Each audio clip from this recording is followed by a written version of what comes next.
Ok, ok. Nous sommes le vendredi 17 septembre, il est 22h19 et je m'apprête à faire un retour sur le FPSBT, donc le tournoi français de Pensping qui a eu lieu cette année. Il s'est terminé il y a 2 mois à peu près. Et donc c'est un tournoi que j'ai remporté.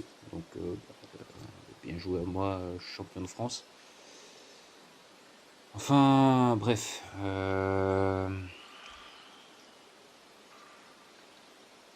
Il y a des choses à dire.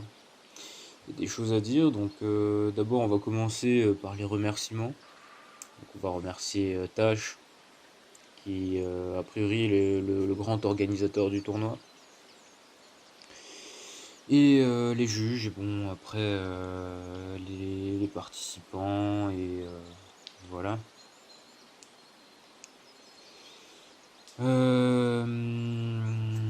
Dédicace à Juzzle, et félicitations à lui pour être allé jusqu'en finale, pour être allé aussi loin, pour avoir été aussi fluide, j'allais dire aussi fort, mais honnêtement je trouve que c'est la fluidité qui prime chez lui, parce qu'il est vraiment fort sur le point de la fluidité, truc de fou. Et du coup, bah, félicitations à lui. Il méritait même peut-être d'être champion, je sais pas. Enfin bref, bien joué Juzzle. Après, est-ce qu'il y a des retours sur le format du tournoi? Donc, faut savoir que c'est un tournoi qui s'est déroulé d'une manière différente par rapport à d'habitude, puisque d'habitude on a un tournoi, enfin un tournoi normal, on rend les combos, on attend une semaine pour que les juges jugent avec des notes, des critères. Et, et cette fois-ci, on avait des jugements en live. Donc, on avait les résultats de chaque round 2-3 jours après la deadline, quoi. Puisque, en fait, les juges, ils se réunissaient. Enfin, ils avaient pas vraiment de contact les uns avec les autres, mais ils se réunissaient pour juger pour rendre le jugement tous ensemble au même moment pendant le live de présentation des combos. Et donc, c'est des jugements live qui se basent. A priori, ça se base sur des critères, mais on va dire que ça va être. Enfin, mon ressenti à moi, c'est que du coup, ça va être des critères plus subjectifs, puisque les juges, ils vont donner leur avis sur leur impression qu'ils ont eue en découvrant le combo, puisqu'ils le découvrent en live en même temps que tout le monde. Et du coup, ça laisse de côté un peu plus genre la manière de juger traditionnelle. Et ça laisse un peu plus de place aux surprises. Puisque sur un coup de tête, un juge peut très bien se dire, oh là là, je trouvais ça stylé, et du coup on va le mettre plus en avant, alors qu'au final peut-être que le spinner le méritait pas. Donc voilà, enfin, pour moi c'est quasiment ok. Enfin, je suis ok avec ça. Seul petit problème à mes yeux, c'est sur le critère effectiveness. Puisque le critère effectiveness, c'est normalement un critère qui se base sur les combos précédents durant le tournoi, qui normalement nous empêche de faire trop de répétitions et qui nous oblige à nous renouveler dans notre panel de tricks. Et en fait là, comme c'est des jugements live, les juges n'ont pas le temps de se replonger dans le parcours du spinner sur le tournoi. Donc ça laisse un peu plus de place à la répétition. Et, euh, et parfois ça peut faire la différence. Sur, ça peut faire la différence sur certains rounds qui sont serrés ou quoi. Et voilà, je sais plus où je voulais en venir, mais ouais, je trouve il y a il y a un petit quelque chose, il y a un petit problème par rapport à ça, au critère effectiveness. Après, comment on pourrait résoudre le problème? Peut-être qu'avant de découvrir les combos à chaque round, on pourrait d'abord faire un récapitulatif des combos précédents. Ça pourrait être une bonne idée. Et ça pourrait aussi peut-être permettre de garder la même durée de live sur chaque round parce que bon, le premier live il était énorme, il était ultra long parce que bon, il y avait la présentation de tous les combos. Et comme au fur et à mesure du tournoi, on a de plus en plus d'éliminés, donc de moins en moins de participants, on a de moins en moins de combos à présenter. Et en finale, demi-finale, on avait quoi? Un live qui durait 10 minutes. Et donc, si avant on présentait le parcours des spinners, ça pourrait peut-être durer un peu plus longtemps. Enfin voilà, c'est une idée, je sais pas si c'est une bonne idée, à voir. Voilà. Qu'est-ce qui me vient d'autre en tête? Le seeding. Le seeding du tournoi. Alors, il me semblait qu'il y avait quelques petits problèmes de mon point de vue avec le seeding. Je sais plus qui c'est qui l'a fait, je crois que c'est Tash. Je sais pas s'il l'a fait tout seul ou quoi. Alors je regarde le seeding. Bon, j'ai été seedé 1.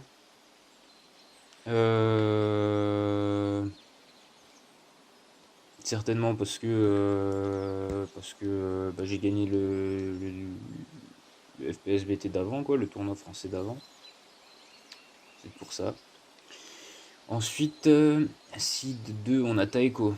Je suis assez d'accord. Honnêtement, pour moi, c'était le plus puissant enfin, genre le gars potentiellement le plus fort du tournoi. Euh, Après, de mon point de vue, je pense que potentiellement je peux le battre. J'arrive à le battre.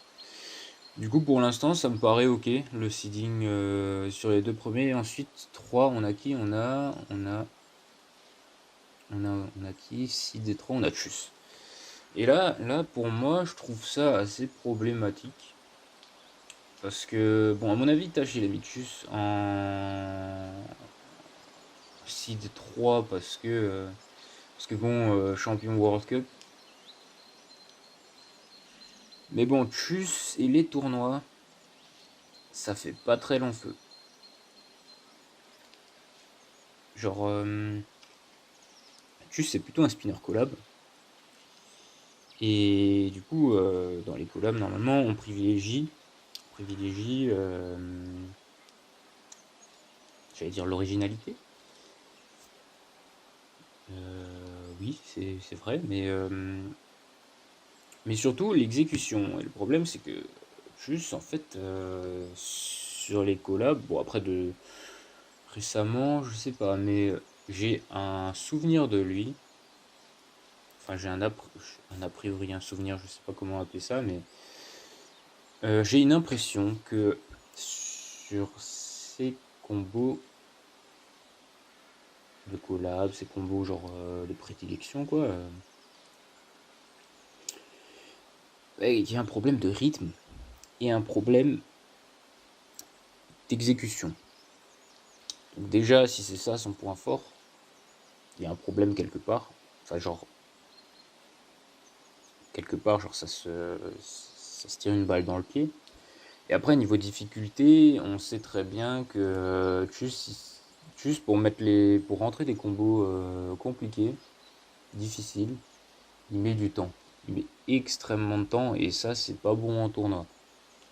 Donc, de cette perspective-là, pour moi, il devrait décider genre un peu plus que 3. Enfin, un peu moins, un peu plus, je sais pas dans quel sens vous voyez ça. J'aurais dit peut-être 4-5. Après, j'ai pas l'impression qu'on ait énormément de gros spinners sur ce tournoi. Enfin voilà. À mon avis, Chus, bah, par exemple, je trouve qu'en tournoi, Juzzle est beaucoup plus puissant que Chus. Donc j'aurais peut-être même mis Juzzle CD3. Ouais. Honnêtement, ouais, j'aurais mis Juzzle CD3. Est-ce qu'il y a quelqu'un d'autre ici qui serait plus puissant que Juzzle? Parce que, ouais, honnêtement, je trouve que Juzzle Chus, ça se vaut. Mais qu'en tournoi, Juzzle il est plus puissant que Chus. Donc j'aurais mis Juzzle site 3, Chus site 4 peut-être. Ouais, je me rends compte là qu'en fait, il n'y a pas vraiment de gros spinners dans ce tournoi. Pas de très très gros spinners. Ensuite, si des 4, on a Megas. Megas, ouais, c'est ok. Spinner consistant. Pour moi, si des 4, je l'aurais peut-être mis seed 5. Même si en tournoi, j'ai l'impression qu'il se débrouille mieux que Chus. Mais théoriquement, niveau puissance, Chus il est meilleur. Donc ouais, mon seeding ça aurait été bon, si on me garde moi premier, Taeko 2, Juzzle 3, Chus 4, Megas 5. Ensuite Aitoi. Donc Aitoi 6, il est seedé correctement là. Enfin, il est seedé comme moi je l'aurais seedé. Et après, est-ce qu'on a encore des gros noms? On n'a plus vraiment de gros noms, j'ai l'impression. Chus, Mush.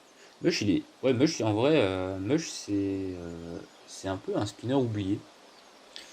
Qui a du potentiel. Mais bon, il spin plus trop. Du coup, ça me paraît. 6D7, ça me paraît ok.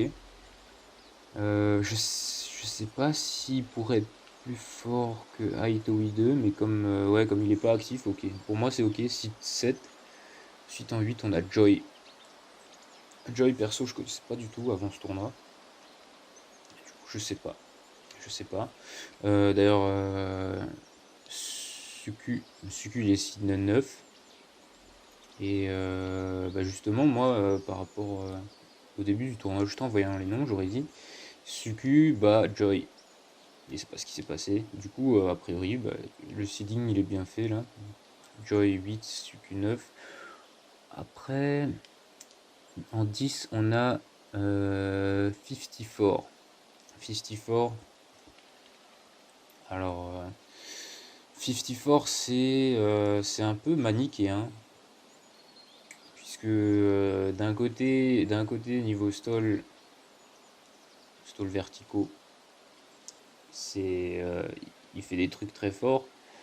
Mais après, est-ce qu'on l'a déjà vu rentrer ça en combo, genre vraiment combo type tournoi, cadré comme des combos de tournoi, genre pas du stand-up. Parce qu'a priori, même si t'es pas jugé là-dessus, dans l'inconscient des juges, tu perds des points si tu fais un combo stand-up, parce que la présentation elle est pas pareille. Elle a pas le même niveau de qualité. Donc, je sais pas. Et puis, hors stall, je sais pas s'il vaut grand chose au final, 54. Après, faut pas mal le prendre. Faut pas mal le prendre, mais pour le coup, 54, son deuxième nom, c'est vraiment stall. À mon avis, si on lui enlève les stalls, je sais pas s'il lui resterait grand chose réellement. Enfin voilà, je trouve que 54 c'est un cas à part. Mais c'est bien qu'il travaille des trucs compliqués comme ça. Faut juste voir si à l'avenir il arrive à intégrer ça correctement, les stalls. Enfin voilà.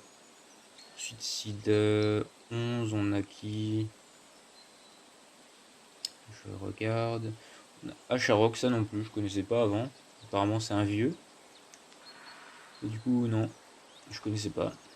Je le découvre. Seed 12.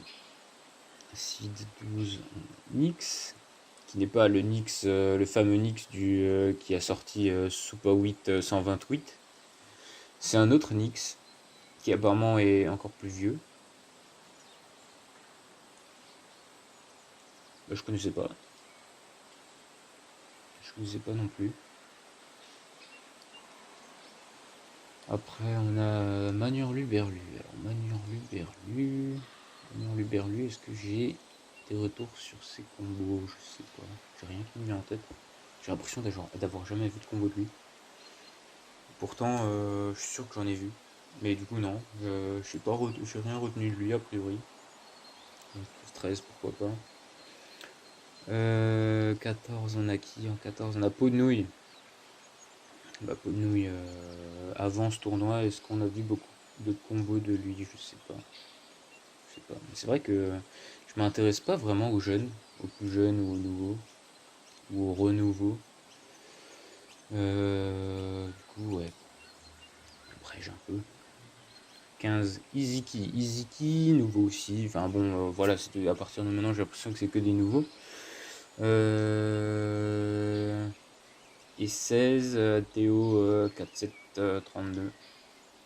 Bon, voilà, là, quelqu'un qui s'est inscrit juste pour le tournoi, enfin qui a débuté avec le tournoi, qui s'est inscrit pour le tournoi et qu'on a a priori plus jamais revu après. Donc niveau seeding, sur la fin, bah, je suis totalement d'accord. Par contre, pour le début, j'aurais changé quelques éléments. Enfin voilà, je vais pas m'attarder plus là-dessus parce que j'ai l'impression que j'ai beaucoup parlé pour au final pas grand-chose. Parce que j'aurais pu faire mon retour juste sur juste sur les débuts du seeding, sur les 6 premiers. Puisqu'à partir du numéro 6, je suis totalement d'accord avec celui qui a fait l'arbre du tournoi.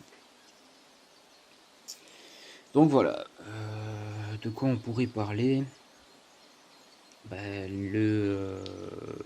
ouais, comme je l'ai dit, il n'y a pas énormément de grosses têtes d'affiches. Et du coup, bah, ça se répercute sur le niveau global du tournoi, que j'ai trouvé globalement très bas. Vraiment très bas. Enfin, genre, je suis globalement déçu par le niveau du tournoi. Et même de la production du top 5 quoi. Du soi-disant, enfin du soi-disant enfin des gens qui ont été seedés top 5. Globalement, je trouve que il y a des trucs qui manquent, le niveau n'est pas à leur niveau. Enfin, genre, leur niveau du tournoi n'est pas représentatif de leur vrai niveau, je trouve. Donc, ouais, globalement, je suis déçu du niveau du tournoi. Mon avis, s'il y avait eu des gens qui s'étaient mis sérieusement, on n'aurait pas gagné.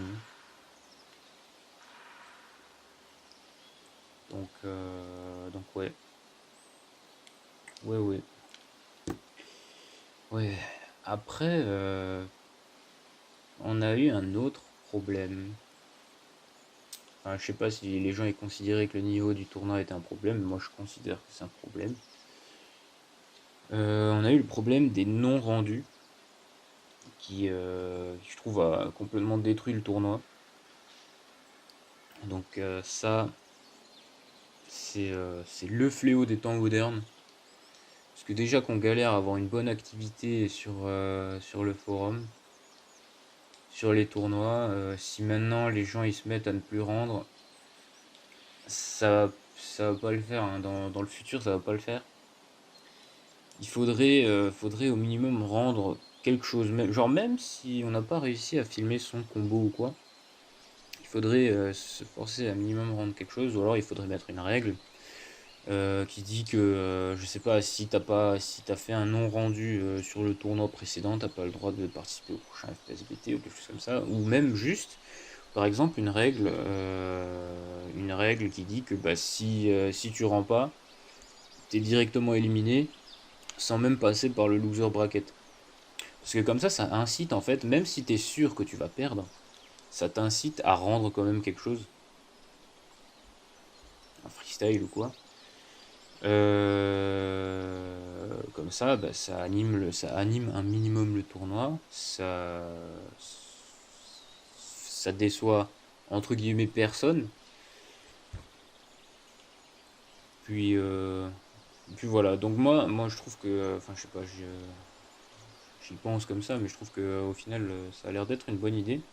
Mettre une règle comme ça qui dit que si tu, à partir du moment où tu rends et que tu perds, bah tu peux descendre dans le loser bracket et donc avoir une deuxième chance. Mais si tu rends pas, t'es directement éliminé, genre comme si tu avais perdu deux fois pendant le tournoi ou perdu dans le loser bracket.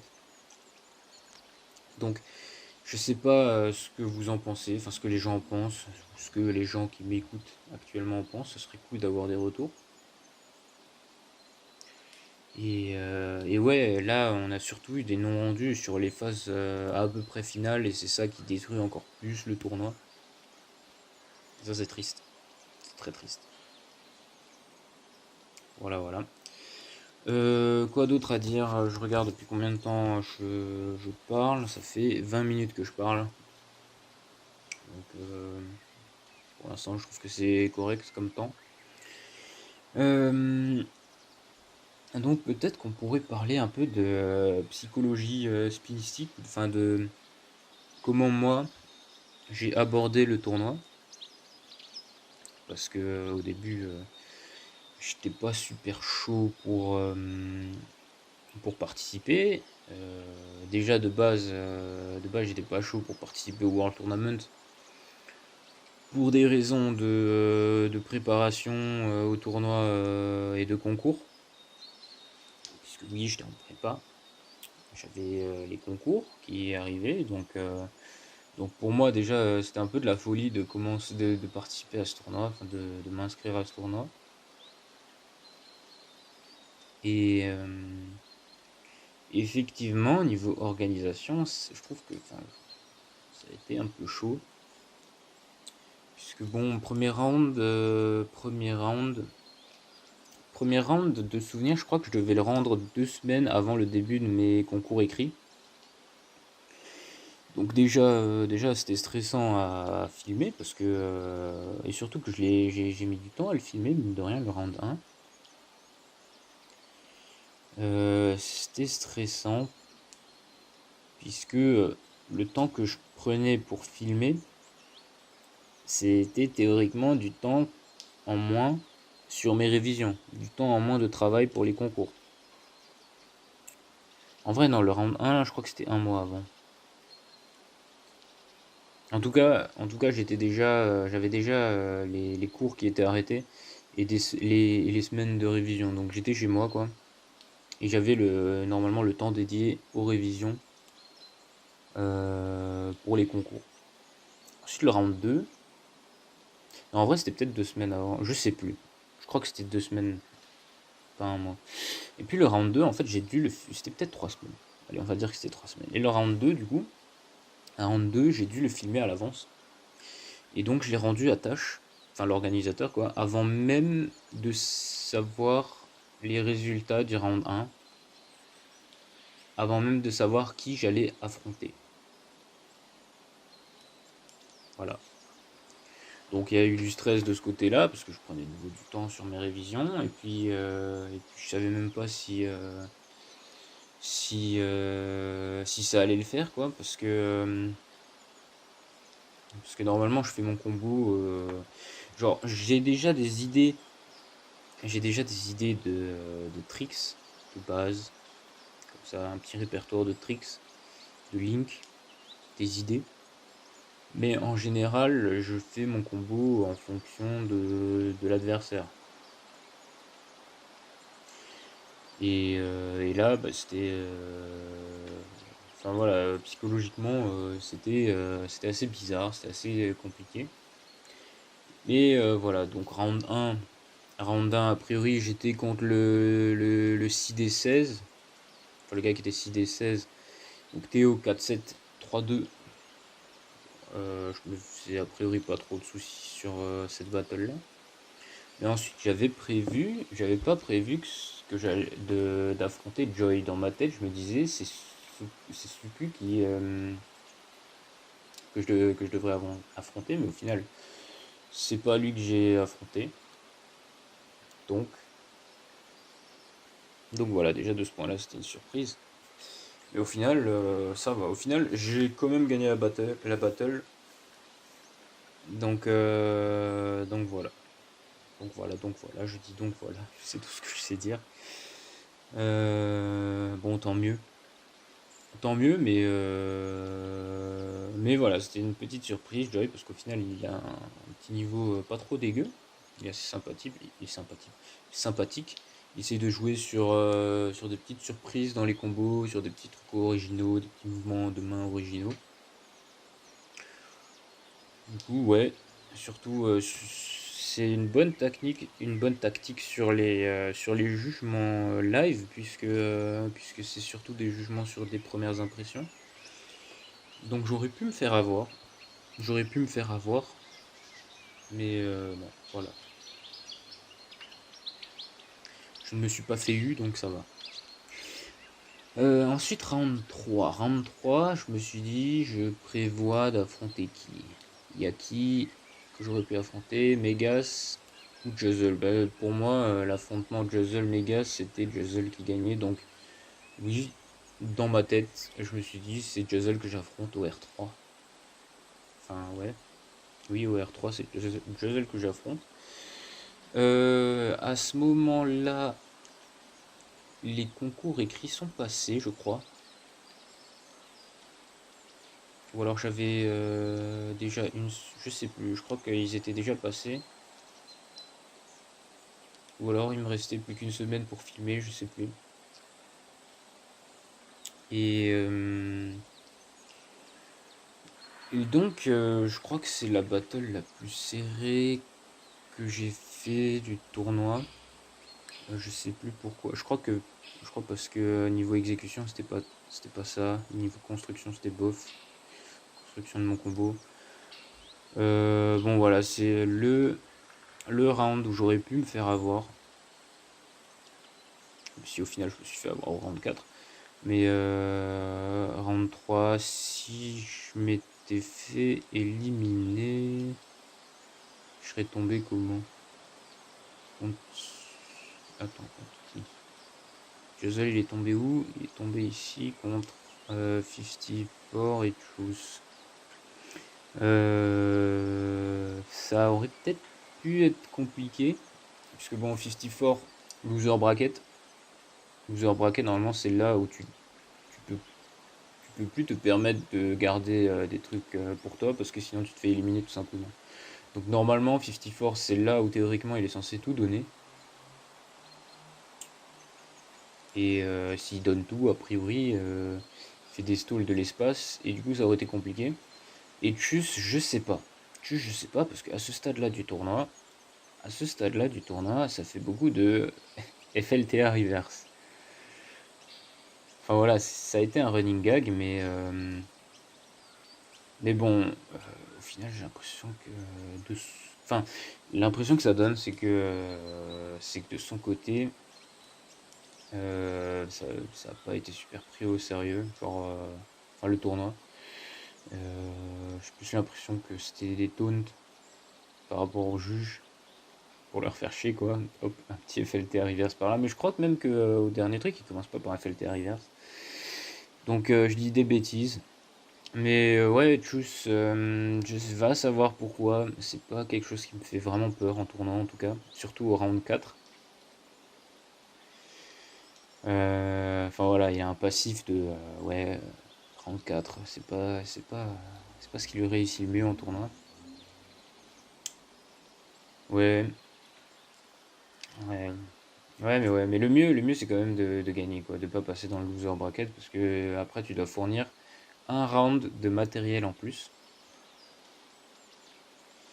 Puis ensuite, round 4. Donc je suis toujours dans le winner bracket. Et j'affronte Taiko comme je l'avais prévu. Et là pour moi c'est la battle où il faut tout donner. Puisque en fait si tu donnes tout et que tu gagnes, tu passes directement en finale. Et donc tu économises, tu économises un round, le round 5. Donc tu passes du round 4 au round 6 directement. Et, euh, et, euh, et en plus de ça, ton adversaire, qui est théoriquement Seed 2, qui est théoriquement le gars que tu es censé réaffronter en finale, lui, il se retrouve en loser bracket et il a un round de plus où il doit encore une fois tout donner, puisqu'en fait, il se retrouve avec deux personnes qui, elles, vont aussi tout donner, puisqu'elles ont aussi envie de se retrouver en finale. Donc, pour moi, dans ma tête, c'était soit on rend et on donne tout. Comme ça, on arrive au round 6. On a un mois pour théoriquement travailler le combo, puisqu'on a tout donné, on n'a plus d'idées. Donc ça nous laisse un mois pour travailler un bon combo pour la finale. Ou alors j'avais pensé quoi? Je sais plus. Ne pas rendre. Ne pas rendre, ça te permettrait de en fait de t'économiser maintenant. Donc ça te fait 2 semaines de travail pour travailler un combo. Donc ça c'est pas mal. Pour quoique en vrai non. Ça aurait peut-être été au round 3. Je sais plus. Honnêtement je sais plus, mais il y a une stratégie comme ça où en fait si tu rends pas un combo, enfin ne pas rendre un combo, plutôt entre guillemets rendre un freestyle pourri quoi. Un freestyle spam. Si tu rends pas si tu rends un combo pourri, pour faire genre en fait, t'acceptes de passer dans le loser bracket et du coup c'est là que tu t'économises. C'est à ce moment-là où tu économises un mois. Et du coup ça te permet en fait d'essouffler ton potentiel adversaire en finale, puisque lui théoriquement s'il donne tout, il donne tout à ce moment-là, où toi tu t'économises. Donc ça a des répercussions sur la fin de tournoi, où justement le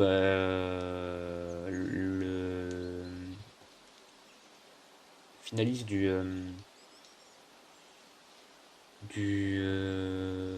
gain en finale est le finaliste du winner bracket est plus essoufflé, puisque techniquement il a tout donné pour passer les dernières rounds, alors que toi tu t'économises un peu plus pour affronter le meilleur théorique. Enfin, je sais pas, j'ai l'impression que c'est pas clair ce que je dis. Mais je me comprends quoi. Je me comprends, mais il y a une stratégie comme ça. Enfin après, au final, c'est ce qu'a fait Taiko. Hein. Au final, c'est ce qu'a fait Taiko. Parce que moi, je me suis dit, bon, c'est Taiko, trop fort, il faut tout donner. Comme ça, hop. Parce que en fait, le truc, c'est que je me suis dit, il va tout donner. Il va tout donner, donc je dois tout donner. Et si je gagne, il sera essoufflé et ce sera un avantage en finale. Puisque s'il revient en finale, il aura fait un round de plus. Il aura fait un round de plus où il se sera essoufflé. Et là où au final on aura fourni sur le même nombre de rounds le même effort. Sauf que lui il a dû fournir un round de plus. Donc théoriquement il est plus essoufflé, il a moins de matériel. Donc une chance de plus de gagner. Sauf que c'est pas ce qu'il a fait, il a pas rendu. Malheureusement. Donc lui en fait c'est là. C'est à partir du round 3 quoi. C'est à partir du round 3 où il a eu un mois de repos. Enfin un mois de repos. Alors que moi je l'ai eu à partir du round 4. Donc au final on aura rendu le même nombre de combos. Enfin s'il arrive en... Attends. Hop. R1 je rends, R2 je rends, R3 je rends, R4 je rends. Après j'arrive en R6 si je gagne. Ça fait 5 combos. Taiko, R1 Iran, R2 Iran, R3 Iran, R4 Iran pas, mais du coup il doit faire le R5. Puis après le R6 il gagne. Ouais, il rend 5 combos de nouveau. Enfin de nouveau. Donc ça peut être. Enfin c'est une stratégie quoi, c'est une bonne stratégie. Ouais.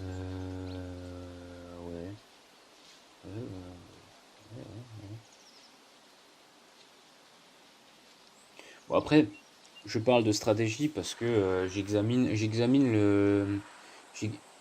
les possibilités, la théorie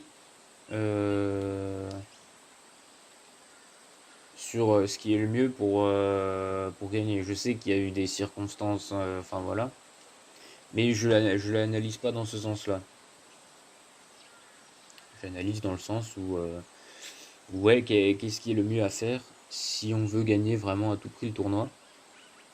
Parce que bon, il y a eu des gens qui ont pas, il y a des gens qui participent au tournoi pour s'amuser.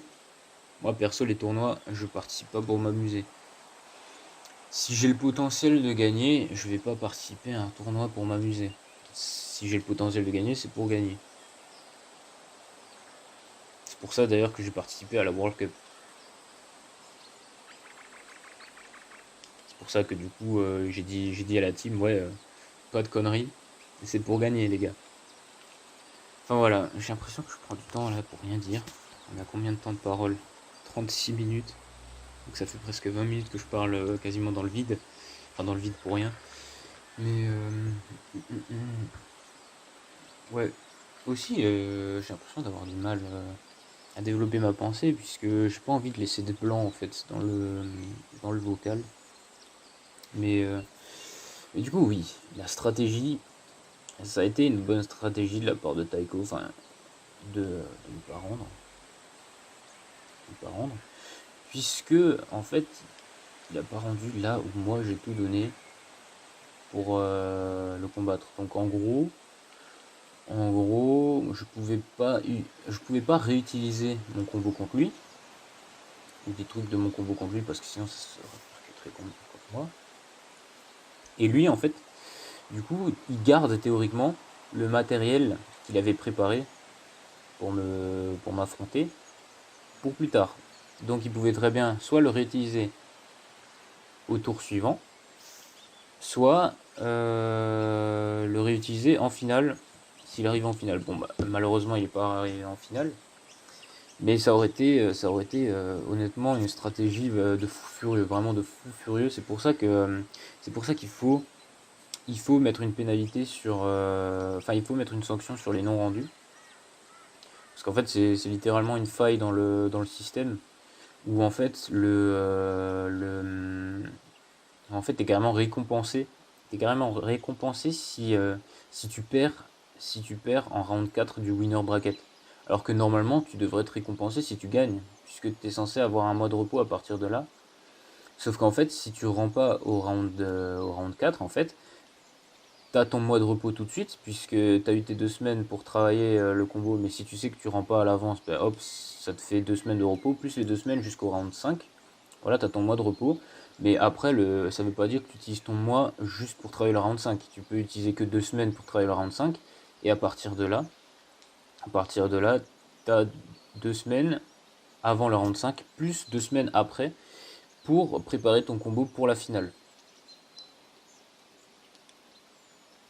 Donc voilà, c'est vraiment une stratégie très puissante où en fait, bah, le perdant de ce round-là est limite récompensé s'il ne se donne pas à fond en fait. En fait, il est récompensé à partir du moment où il ne rend pas, où en fait où il fait exprès de perdre. Donc niveau stratégie, il y a une faille là, une faille que j'avais trouvée en début de tournoi, mais j'ai pas voulu passer par cette stratégie. J'ai préféré y aller vraiment à la dure quoi, genre tenter de tout gagner jusqu'à la fin, parce que honnêtement, le dernier tournoi, le dernier FPS BT, je l'ai gagné, mais à un moment, j'étais passé par le loser bracket. Et en fait, quand tu gagnes le tournoi en passant par le loser bracket, je sais pas, moi psychologiquement, je me dis, j'ai pas été légitime puisque j'ai perdu dans le tournoi. Donc psychologiquement, il y a un truc qui va pas. Je me suis dit, bon, tournoi d'après, on va éviter de faire ça pour éviter d'avoir pour éviter de ne pas considérer le tournoi comme une victoire. Bon, au final, j'étais dégoûté de ce non rendu de Taiko. Et à partir de là, c'était un peu la déprime, genre je l'ai pris comme une défaite en fait. Je l'ai pris comme une défaite, ce round 4. Et à partir de là, pour moi, le tournoi était fini.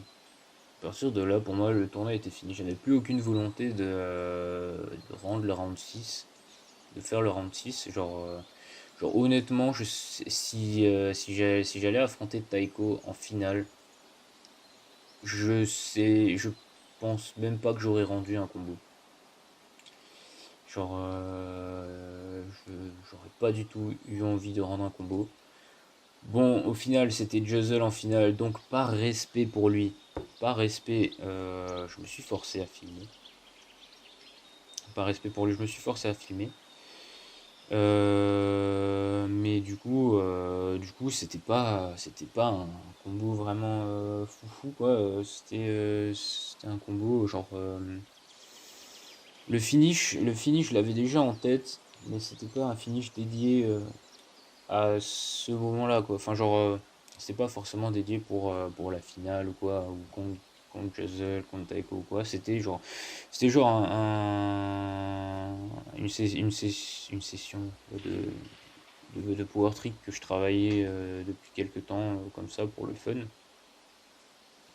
coup, au final, je l'ai casé comme finish et c'était assez fort. Mais pour le coup, le combo, je l'ai travaillé quoi, un jour, 2 jours avant.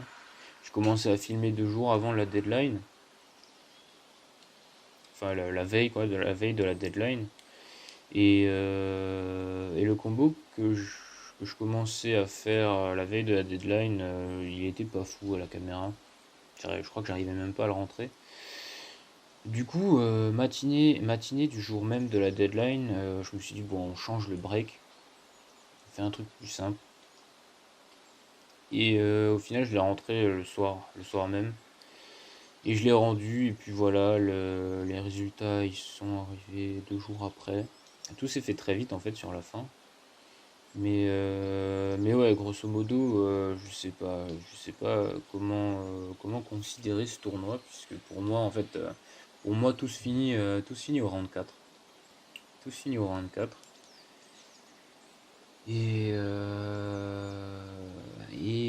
Ouais, j'affronte Juzzle en finale. Et même là, par rapport à la victoire contre Juzzle, j'ai pas l'impression de la considérer comme une vraie victoire, parce que bon, Juzzle il donne tout depuis le début. Juzzle il donne tout depuis le début. Euh, mais moi je me dis ouais, depuis le début, il y a tout le monde qui râle, qui fait la blague, ouais, on veut pas d'étrangers comme champion, parce que Juzzle de base il est allemand, donc a priori sa board principale c'est GPC, donc de la communauté allemande. Et donc en fait les gens le voient un peu comme un étranger, même si bon, il est ancré dans la FPSB, mais il y a toujours un petit côté dans la psychologie générale où les gens se disent oui, c'est un étranger, ça ferait chier qu'il y ait un étranger qui soit champion sur enfin champion de notre territoire, champion sur notre propre sol, quoi. Et du coup, en fait, je me dis, bah, il y a eu un biais dans les jugements,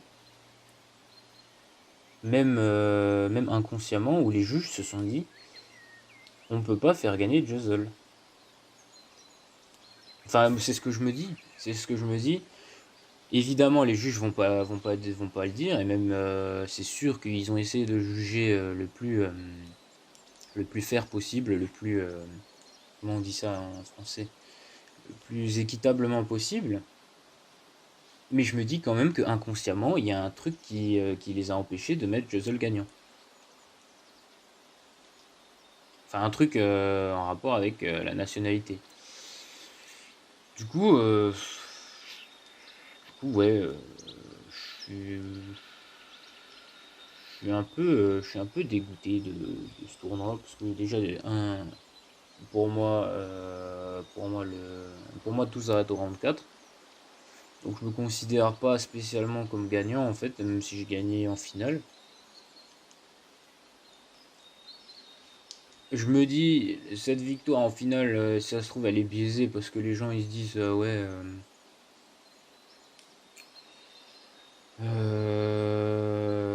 ouais, c'est un étranger, du coup on fait gagner celui qui est natif. Il y a eu énormément de non rendus qui ont cassé l'atmosphère et l'esprit du tournoi. Et globalement, je trouve que le niveau il était pas là. Donc, pour moi, ça n'a pas été un super tournoi, je trouve. Et, euh, et voilà, enfin, quoi dire de plus? Quoi dire de plus? Moi, je suis globalement déçu. J'ai vu des gens qui étaient contents, qui trouvaient que c'était un super tournoi et tout.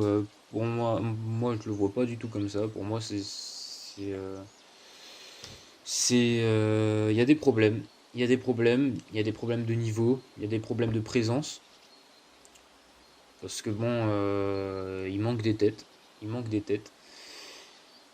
Des grosses têtes même. Il y a des problèmes de rendu. Enfin, je me répète, hein, mais ouais, mais ouais, enfin, je sais pas quoi dire d'autre. Il y a des problèmes. Il y a des problèmes. Euh, ouais. Enfin voilà, ça fait 2 mois que ce tournoi il est fini. Je devrais passer à autre chose, mais pourtant je suis toujours autant dégoûté de ce tournoi. Du coup, faut voir à l'avenir si je vais participer au prochain FPS BT, je sais pas. Je sais pas. Niveau psychologie spinistique, c'est la pression en fait. C'est la pression puisque les gens ils se disent ouais, on attend The Baby au tournant puisque bon, il gagne ça fait 3 fois d'affilée qu'il gagne le tournoi. Qu'est-ce qu'il va faire pour est-ce qu'il y aura une quatrième fois d'affilée? Est-ce que je sais pas. Est-ce que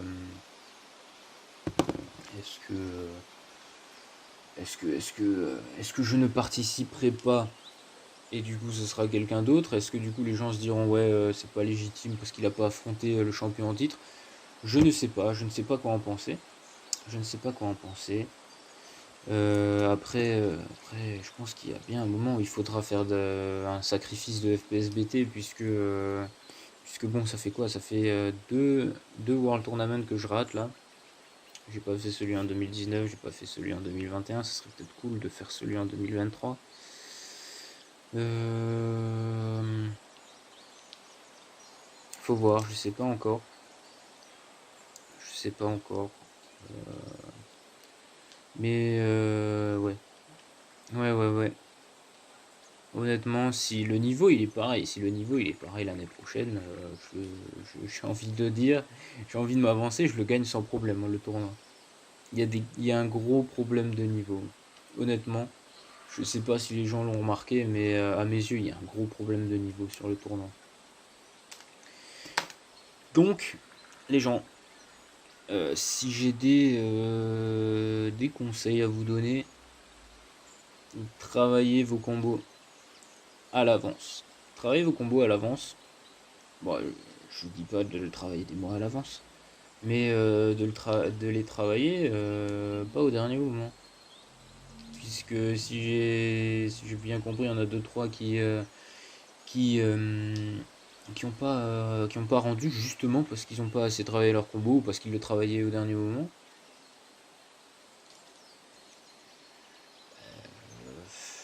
Ça fait chier tout le monde en fait, de pas rendre le combo ou même de pas rendre un combo au niveau. Après, je dis ça, moi, je suis celui qui m'y met le plus tard possible pour le filmage. Euh, mais bon, jusqu'à maintenant, si j'ai gagné les tournois, ça passe. Mais ouais, ça serait bien de créer une politique d'organisation pour éviter de rendre au dernier moment, d'avoir des combos plus propres, plus travaillés, et du coup d'avoir un tournoi global meilleur, juste meilleur et dont on peut mieux apprécier la qualité. Après, qu'est-ce que je pourrais dire d'autre? Je sais qu'il y a un autre truc que j'avais envie de dire par rapport à quoi? Je sais plus. Je sais plus. Est-ce que je regarde? Je crois que ça fait genre 1 heure que je parle, non, 50 minutes. Est-ce que je fais un blanc? Est-ce que je vous laisse un blanc pour réfléchir? Euh, hum, hum, hum, hum. Ouais, je sais pas. J'essaie de me souvenir. Parce qu'en fait, ça me ferait chier. Ça me ferait chier de pas le dire en vidéo et de devoir l'écrire, je sais pas, quelque part, parce qu'au final, la vidéo elle reste. Alors que les commentaires qu'on peut faire dessus, ça s'oublie dans le temps. Je crois que c'était oui, par rapport au format, on pourrait peut-être instaurer pour éviter, pour éviter les, euh, pour éviter les non rendus justement. Euh, j'ai proposé de mettre cette règle où en fait un non rendu égale élimination directe. Ça forcerait déjà à rendre, mais aussi peut-être de créer un système en début de tournoi qui s'appellerait, je sais pas, un acompte spinistique ou un combo, un acompte, je sais pas, un espèce d'acompte, en gros un acompte où en fait tu dois donner un combo comme acompte.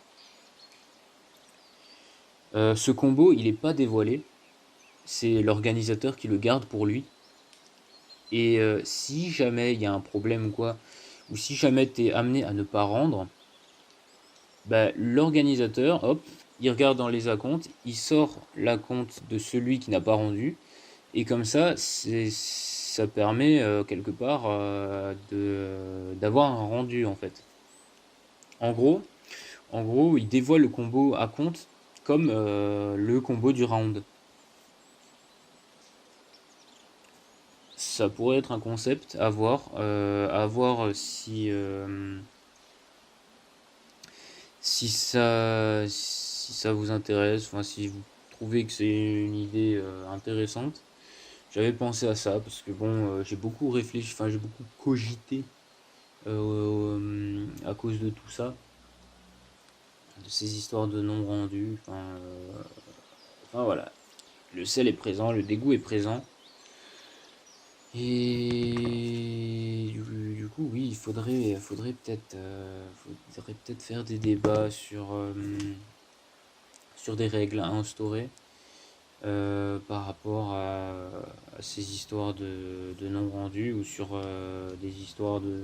Enfin, il faut améliorer quoi, il faut améliorer. J'ai l'impression que à tous les tournois, on tombe dans les mêmes erreurs que d'habitude. Alors que au final, c'est moi, il y a des motos là dehors qui font du chier.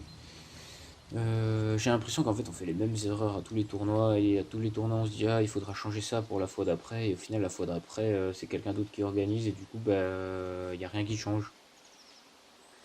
Du coup oui il faut quand même instaurer quelque chose, je pense, un débat sur des règles à faire, à mettre en place. Et voilà. Après est-ce que j'ai autre chose à dire? Je crois que j'ai tout dit. Pour le coup je crois que j'ai tout dit. Bah du coup, de nouveau, grosse dédicace à Juzzle. Juzzle qui a fait un super parcours. Un beau parcours en plus, parce que moi mon parcours il est pas super beau. Genre, des accros partout, des problèmes de construction. Alors que Juzzle c'est très beau. C'est très beau ce qu'il fait, même s'il y a eu des répétitions. Je pense que c'est un des gros problèmes de Juzzle, c'est qu'il s'est beaucoup répété. C'est peut-être ça qui a posé problème. Parce qu'il y a des tricks, qui faisaient quasiment à tous les rounds, j'ai l'impression. Enfin, des links qui faisaient à tous les rounds quasiment. Enfin, c'est l'impression que j'ai eue. Et du coup, il faut peut-être travailler ça, l'effectiveness. Sinon, ouais, très très très très bon spinner, très fort sur le plan de la fluidité, il sort des trucs de fou avec une aisance parfaite. Enfin voilà, je m'éternise, mais du coup, bien joué Juzzle, bien joué. J'ai pas eu l'occasion de te le dire avant, mais bien joué. Bien joué, c'est cool, continue comme ça. Et je sais pas si tu me comprends, vu que normalement t'es germanophone. Du coup, est-ce que j'ai un mot en allemand à te dire? Je ne sais pas. Je ne sais pas parler allemand. Euh, Wunderbar. Voilà, Wunderbar.